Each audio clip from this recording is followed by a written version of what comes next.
लेकिन मेरे हिसाब से ममता आदित्य वर्मा जी जो इसमें प्रत्याशी हैं, वो मेरे हिसाब से ज़्यादा बेहतर इस क्षेत्र के लिए हो सकती हैं। कारण? उसका सीधा-सा कारण है कि एक तो शिक्षित हैं, डबल एमए, बीएड हैं। उनके जो पति हैं आदित्य वर्मा जी, वो भी एमबीए, एलएलबी हैं और इस क्षेत्र विशेष को, इस क्षेत्र के दिल यानी कि डाकपत्थर चौक पर उनका निवास है। वो यहाँ की मूलभूत समस्याओं से भली-भाँति परिचित हैं। पारिवारिक रूप से भी इस क्षेत्र में जो डाकपत्थर जब यानी कि डाकपत्थर में जब लोगों का आवागमन शुरू हुआ, सन 1962-1960 से पहले उनके पिताजी इस क्षेत्र में आए थे, तो अपनी आँखों से इस डाकपत्थर का सृजन होते हुए उस परिवार ने देखा है। तो मेरा मानना ये है कि वो परिवार सबसे उचित होगा कि इस क्षेत्र का विकास किस प्रकार से, किस रूप में सही दिशा और दशा से किया जा सके। राष्ट्रीय कदम टीम जनसंपर्क अभियान के दौरान पहुंची है डाक पत्थर में, जहां पर इस इलाके के कुछ मौजूद साथी हमारे साथ उपस्थित हैं।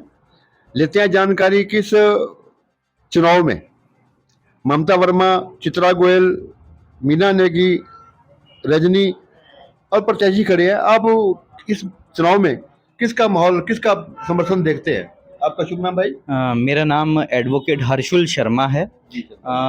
लगभग 4 या 5 प्रत्याशी इस त्रिस्तरीय पंचायत प्रक्रिया जो गतिमान है हमारे क्षेत्र में, उसमें प्रत्याशी के रूप में अपनी दावेदारी कर रहे हैं। मैं सभी का सम्मान करता हूं, लेकिन सिर्फ इतना कहना चाहता हूं कि सभी का कुछ ना कुछ विजन होता है। लेकिन मेरे हिसाब से ममता आदित्य वर्मा जी जो इसमें प्रत्याशी हैं, वो मेरे हिसाब से ज़्यादा बेहतर इस क्षेत्र के लिए हो सकती हैं। कारण? उसका सीधा-सा कारण है कि एक तो शिक्षित हैं, डबल एमए, बीएड हैं। उनके जो पति हैं आदित्य वर्मा जी, वो भी एमबीए, एलएलबी हैं और इस क्षेत्र विशेष को, इस क्षेत्र के दिल यानी कि डाकपत्थर चौक पर उनका निवास है। वो यहाँ की मूलभूत समस्याओं से भली-भाँति परिचित हैं। पारिवारिक रूप से भी इस क्षेत्र में जो डाकपत्थर जब यानी कि डाकपत्थर में जब लोगों का आवागमन शुरू हुआ, सन 1962-1960 से पहले उनके पिताजी इस क्षेत्र में आए थे, तो अपनी आँखों से इस डाकपत्थर का सृजन होते हुए उस परिवार ने देखा है। तो मेरा मानना ये है कि वो परिवार सबसे उचित होगा कि इस क्षेत्र का विकास किस प्रकार से, किस रूप में सही दिशा और दशा से किया जा सके। ऐसी क्या आज की उम्मीद आदित्य जी के पक्ष में लोगों को नजर आ रही? युवा वर्ग भी साथ लगा हुआ है, समाज के सभी वर्ग लोग साथ लगे हुए नजर आ रहे हैं। तो उसके बारे में ऐसी क्या कारण है कि इनके साथ सभी वर्ग के लोग, सभी धर्म, सभी जाति के लोग जुड़े हुए हैं? देखिए, युवाओं का साथ के साथ उनको बुजुर्गों का आशीर्वाद भी प्राप्त है और उसका सबसे बड़ा कारण यह है कि वो सदैव सबके सुख दुख के साथी रहे हैं आदित्य वर्मा जी। डाकपत्थर की हर समस्या से भली-भाँति परिचित हैं। किसी को रात को, दिन में, किसी भी समय 24/7 लोगों की सेवा में तत्पर रहते हैं। इसीलिए माताओं, बहनों, बुजुर्गों, युवा साथियों का एक मिश्रण होकर उनको आशीर्वाद प्राप्त है और मैं तो यही चाहता हूं कि सभी का आशीर्वाद मतों में परिवर्तित हो, तो निश्चित रूप से ममता आदित्य वर्मा जी जीत का परचम लहराएंगी और डाकपत्थर क्षेत्र का आमूल-चूक विकास करने को प्रतिबद्ध रहेंगी।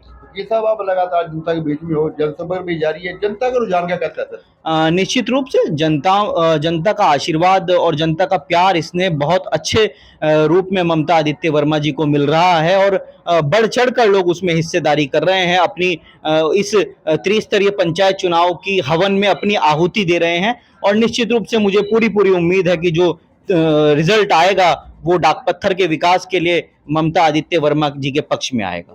सर, कई मुद्दे यहाँ जनता के बीच में हैं, जैसे यहाँ पर आज तक पंचायत घर नहीं बना, 25 साल हो गए पंचायत को बनी आपकी। वो भी लोगों की मांग है, डिमांड है, ताकि मीटिंग की जगह सही स्थान पर हो सके। देखिए, 1-2 दिन पहले ये विषय कुछ आए थे कि जैसे डाकपत्थर में ड्रेनेज की समस्या बहुत ज़्यादा है, डाकपत्थर चौक पर भी बहुत ज़्यादा जल भराव हो जाता है, तो बहुत सी समस्याएं हैं। आपने बताया कि पंचायत घर डाकपत्थर में 25 साल हो गए, अब तक उसका निर्माण नहीं हो पाया, तो ये विषय परसों भी हमारे सम्मुख आया था। तो इस विषय को लेकर ममता आदित्य वर्मा जी का कहना है, क्योंकि मैं आपके संज्ञान में ला दूं कि डाकपत्थर एक परियोजना क्षेत्र के रूप में रहा है, तो यहाँ पर कई सारे डिपार्टमेंट ऐसे हैं जिनकी एनओसीज प्राप्त नहीं होती है, अर्थात कि कई प्रधान जो पहले बने हैं उन्होंने सिर्फ जनता को ठगा ये कहकर है कि सामंजस्य स्थापित नहीं कर पाते वो लोग। तो यूजे, वीएनएल, सिंचाई विभाग, इन सब से सामंजस्य स्थापित करके डाकपत्थर ग्राम पंचायत आगे बढ़ेगी और विकास कार्यों को अंजाम देगी और निश्चित रूप से अगले आने वाले 5 साल इस डाक पत्थर पंचायत के लिए सुनहरे रूप में आएंगे, ये मेरा विश्वास है। नमस्कार भाई, दो शब्द आप जो बातें वकील साहब ने कही हैं, क्या आप इनकी बातों का समर्थन करते हैं आप? जी बिल्कुल समर्थन करता हूँ। जी।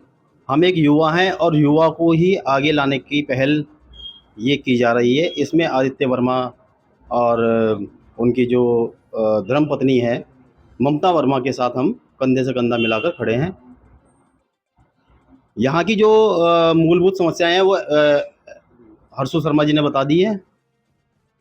इसमें पूरा डाक पत्थर, बुजुर्ग, युवा साथी, माताएं बहनें, ये सब इनके साथ कंधे से कंधा मिलाकर खड़े हैं।